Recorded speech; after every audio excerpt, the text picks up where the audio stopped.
December 21st, 1968.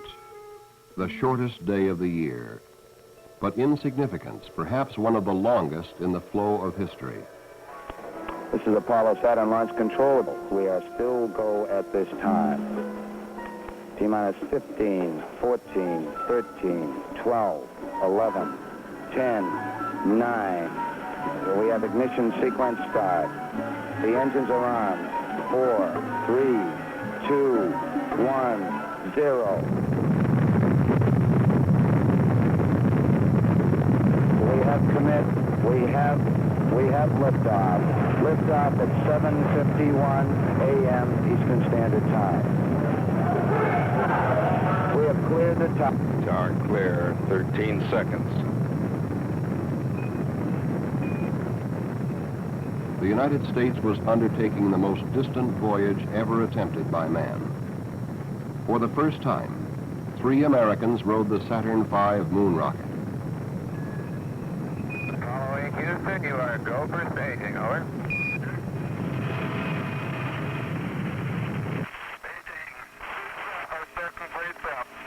Roger, understand, sir.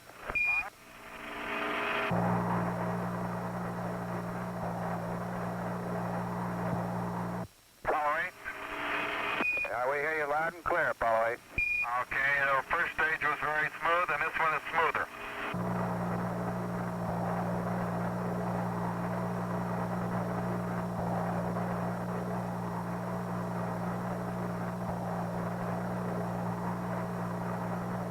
Apollo 8 Houston, your trajectory and guidance are go, over.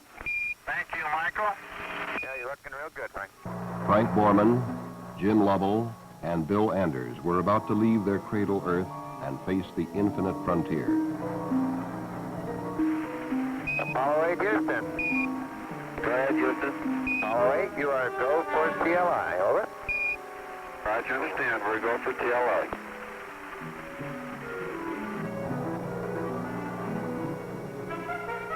TLI, trans-lunar insertion. This was the commitment. Borman, Lovell, and Anders were ready for the maneuver that would send them to the moon. As the world listened and watched, its people were overtaken by a new awareness, an awareness that they were perhaps witnessing the overture to the ultimate destiny of man. Lovell confirms ignition. And the thrust is okay, booster says. On board the spacecraft and in mission control, the men of Apollo 8 watched the readouts. Velocity buildup in feet per second. The numbers snowballing toward the velocity that would allow the spacecraft to escape Earth's gravity. Okay, we got Seco. And Borman says we've got Seco. Cutoff was right on the second. With the cutoff of their third stage engine, Apollo 8 was traveling faster than had any men before, a coasting uphill climb against the pull of their native planet. Now the third stage, the S-4B, was just useless mass to them. It was jettisoned, then later placed into an orbit around the sun. The crew of Apollo 8 turned around for a look. Houston, Apollo 8, how do you read? You're loud and clear, Frank. How are you? Roger, we're loud and clear. We're taking pictures of the S-4B. The post-separation sequence is completed, and we seem to have a high gain. Give us clues to what it looks like from way up there. Roger. I can see the entire Earth now out of the center window. I can see Florida, Cuba, Central America, the whole northern half of Central America, in fact, all the way down through Argentina, and down through Chile. Hey, you picked a good day for it. Houston, for information, I'm looking through the scanning telescope now, and I see millions of stars, most of them the pending from the S-4B. The crew of Apollo 8 now settled down to the routine of the outward flight. Systems checks, observations, navigational star sightings. Jim, I've just been looking at your marks with respect to accuracy, and they figure they're within a couple thousandths of a degree of the theoretical optimum. Lovell's proficiency in navigating the spacecraft with its onboard optical instruments would eventually earn him the nickname the man with the golden fingers. His speed was such that he would be requested to slow down so that the earthbound machines recording the data could keep up with him. The accuracy of his sightings was virtually flawless, symbolic of the entire mission. A mission so accurate that several of the planned mid-course corrections would be dropped as unnecessary. Astronauts, spacecraft, flight controllers, computers. The precision was fantastic. Then, on the second day out, the world looked in on the crew via television. This transmission is coming to you approximately halfway between the moon and the Earth. We've been 31 hours, about 20 minutes into flight.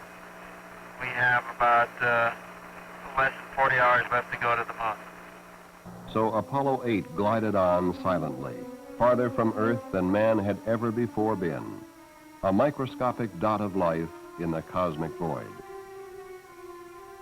Around the world, in Goldstone, California, Madrid, Spain, Canberra, Australia, the gigantic antennas of the Deep Space Network tracked Apollo 8, received its communiques, picked up the voice of its telemetry. Only for the 40 minutes of its transit behind the moon on each orbit would Apollo 8 lose contact with Earth. Then, on the day before Christmas, the network zeroed in on the spacecraft television antenna for the second broadcast to Earth. Right, you're all looking at yourselves as seen from 180,000 miles out in space. Mike, what I keep imagining is if I'm some lonely traveler from another planet, what do I think about the Earth from this altitude? Whether I think it'd be inhabited or not. You don't see anybody waving, is that what you're saying? Well, I'm just kind of curious whether I would land on the blue or the brown part of the Earth. You better hope we land in the blue part. Shortly after they turned off the television camera, Borman, Lovell, and Anders ended their long climb away from Earth. Crossing the point where the gravity of Earth and Moon just balanced, they became the first men to fall toward another celestial body. Now the time approached for the most immense commitment of the mission, Lunar Orbit Insertion, LOI. A burn of the service module engine would place Apollo 8 into orbit around the moon. Up to this time, without further major maneuvers, the spacecraft would loop around the moon and return to Earth. Once the burn was made, Apollo 8 would be held by the moon's gravity field until a later burn would push it free. Apollo 8, this is Houston at 6804, your goal for LOI. Okay, Apollo 8 is go. You're riding the best bird we can find. Lunar orbit insertion would take place on the backside of the moon. With the moon between the spacecraft and the Earth, all contact would be lost until it appeared on the other side. In mission control, they anticipated LOS, loss of signal from Apollo 8. We'll see you on the other side. Now, mission control and the world could only wait. Wait for the first contact with Apollo 8 as it emerged from behind the moon.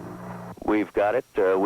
Apollo 8 now in lunar orbit. There's a cheer in this room. This is Apollo Control Houston, switching now to the voice of Jim Lovell. By 60.5. Good to hear your voice. The burn was as close to perfect as possible. Later burns would circularize the orbit, and the three astronauts would circle the moon 10 times in 20 hours. Sunrise, sunset, every 2 hours on an alien world. And they would take pictures, still photographs as well as motion picture film, here seen at a much faster rate than orbital velocity. Apollo 8 Houston, what does the old moon look like from 60 miles, over? Okay, Houston. The moon is essentially gray. No color. Looks like plaster of Paris. Or sort of a grayish beach sand. We can see quite a bit of detail. The craters are all rounded off. There's quite a few of them. Some of them are newer. Many of them look like, especially the round ones, look like hit by meteorites or projectiles of some sort. Langrenus is quite a huge crater. It's got a central cone to it. The walls of the crater are terraced, about 6 or 7 different terraces on the way down.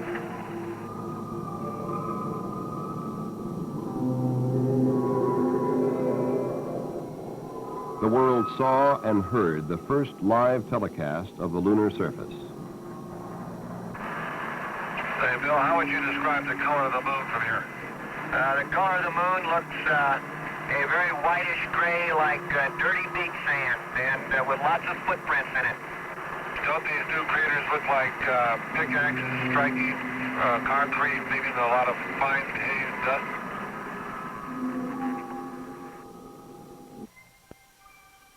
Scientist, engineer, astronaut, the world, all followed the progress of Apollo 8.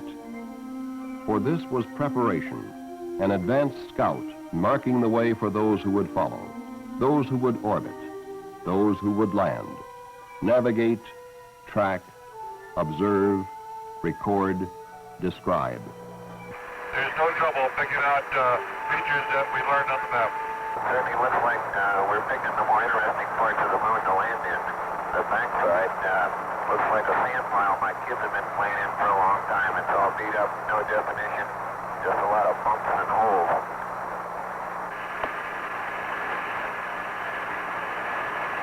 The area that we're over right now gives some hint of possible volcanics, so I really can't eyeball it at the moment to pin that down. Though there are some craters and buildups definitely suggest volcanic activity.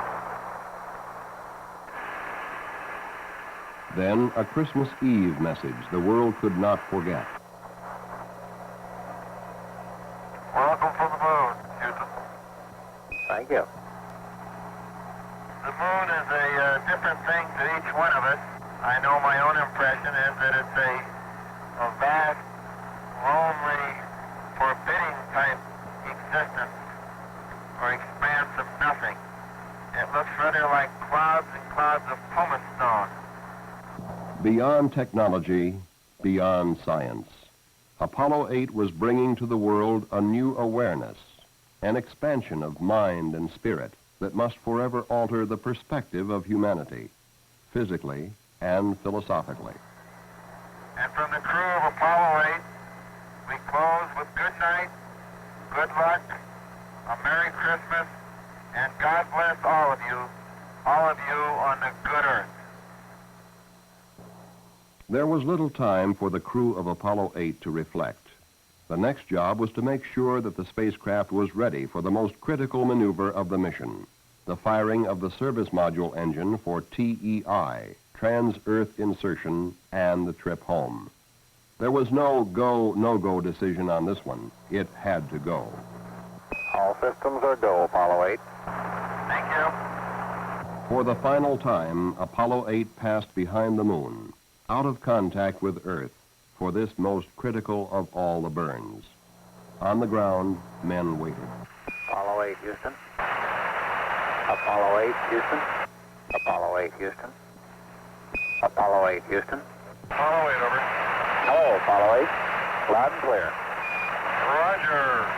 Please be informed there is a Santa Claus. That's affirmative. You're the best ones to know. 3 very tired astronauts were on their way home.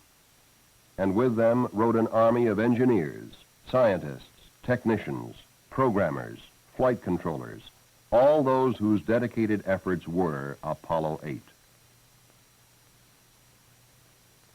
After catching up on their rest, homeward bound, there was more a mood of elation, contrasted with the outbound loneliness. I told Michael you guys are up there, and he said, who's driving? That's a good question. I think Isaac Newton's doing most of the driving right now. We were enjoying the holiday, in the Christian world, Christmas, and we paused for a moment in our celebrations to watch 3 travelers heading home.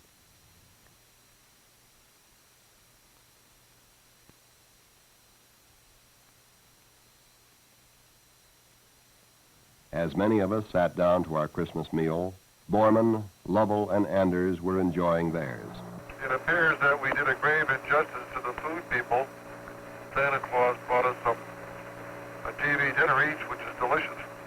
turkey and gravy, cranberry sauce, grape punch. Outstanding. Roger, Jim. Glad to hear it. Yeah, we're down here eating cold coffee and bologna sandwiches. As on the way out, there were periods of work. The navigational ability of the spacecraft and crew was proving phenomenal. And periods of rest, a single man on watch. Well, Ken, that just leaves you or I. How about you and I? Anything exciting happen today? Real quiet down here. Everybody's smiling. Everything's pretty calm, like it should be on Christmas. Very good. Yeah, Milt says we're in a period of relaxed vigilance. Very good. We'll relax, you be vigilant. The final television transmission, 97,000 miles out, farther than man had been on any previous mission, but now tantalizingly close to home. I think I must have the feeling that the travelers in the old sailing ships used to have. We've gone on a very long voyage away from home, and now we're headed back, and I have that feeling of being proud of the trip, but still happy to be going back home and back to our home port. Every second brought the spacecraft closer to its fiery entry, the final plunge to the safety of Earth. On the morning of December 27th, the word was given to Apollo 8. The pyrotechnic devices that would separate the command and service modules prior to entry were armed. Apollo 8, Apollo 8. Your go for pyro arm. Everything's looking good. Roger, everything's looking good here, Ken. On schedule, the command module jettisoned the service module to expose the main heat shield, aligned itself to entry attitude, and slammed into the atmosphere at 25,000 miles per hour, faster than man had ever traveled until Apollo 8.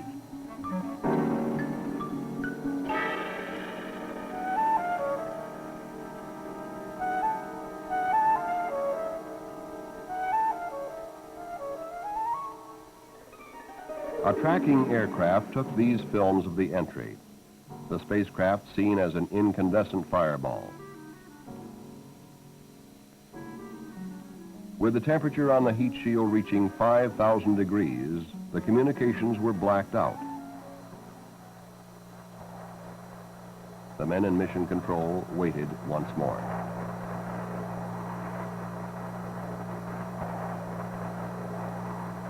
Ken Mattingly just put in a call and just frankly labeled it a radio check. He's gotten no responses yet.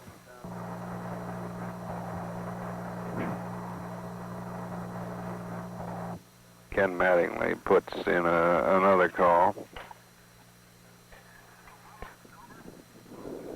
And there's Jim Lovell.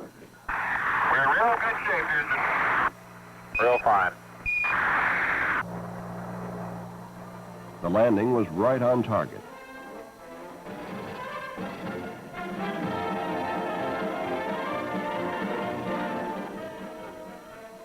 Later, Frank Borman would report passing over the recovery ship as Apollo 8 drifted down toward the sea on its parachutes.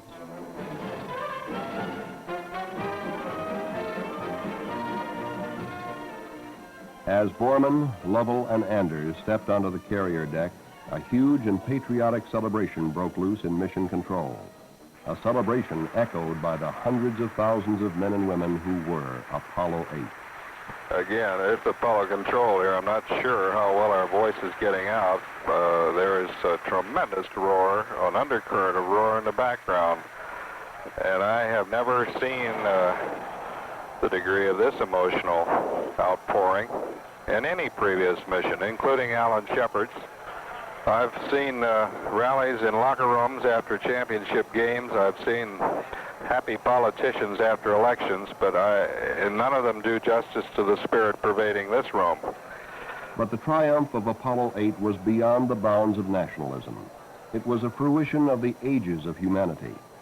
The first Chinese setting off a gunpowder rocket, the Englishman, Newton, the German, Kepler, the Russian, Tsiolkovsky, the American, Goddard. For one moment in history, the nations of Earth were united in the eternity of deep space. In Havana, in Washington, in London, in Moscow, in Tokyo.